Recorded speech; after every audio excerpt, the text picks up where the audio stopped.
The Store-Bought Doll by Lois Meyer, illustrated by Ruth Sanderson. Once there was a girl named Christina who lived on a farm with her mother and father.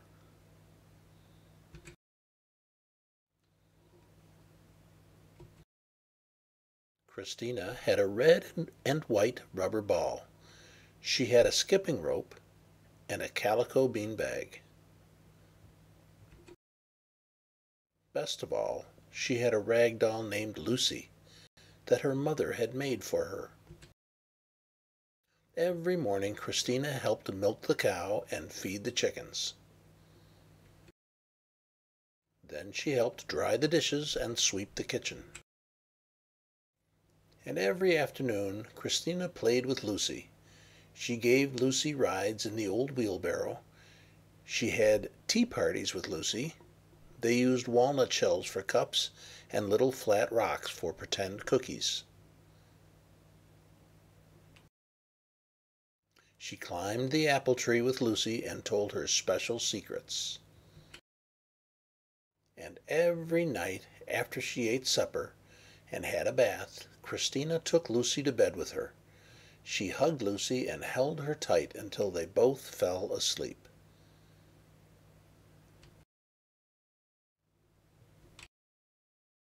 One day a man came to Christina's house. He was wearing a fine suit and a silk tie. "I'm having trouble with my automobile," he told Christina's father. "May I borrow some tools?" "Of course," said Christina's father. "Maybe I can help you too." He got his toolbox from the shed, and he and the man went down the road to fix the car. A little while later, Christina's father and the man drove up in a shiny automobile. "Thank you again," said the man as Christina's father got out of the car. "Glad I could help," said Christina's father. The next day the man in the automobile came back.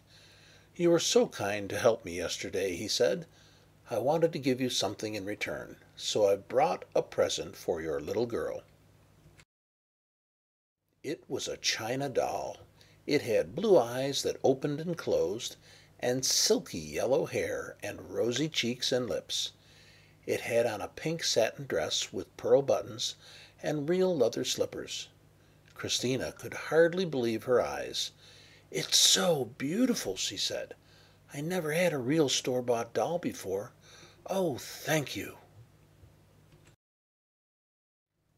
While the grown-ups sat on the porch and drank lemonade, Christina ran off to play with her new doll. She left Lucy lying in a heap on the steps. Christina brushed the doll's silky yellow hair. She unbuttoned all the pearl buttons on the pink dress. Then she buttoned them up again.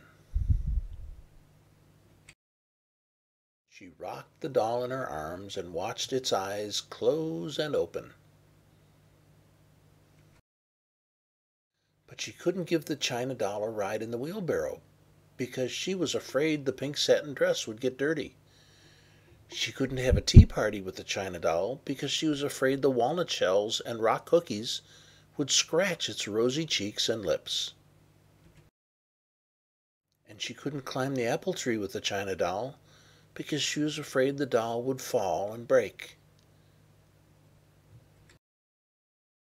Late in the afternoon, Christina stood on the porch with her mother and father and waved goodbye to the man as he drove away.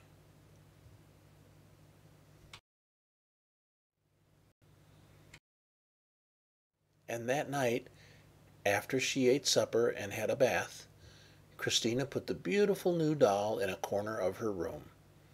Then she crept downstairs and picked up dear old Lucy. She took Lucy up to bed and held her tighter than ever until they both fell asleep.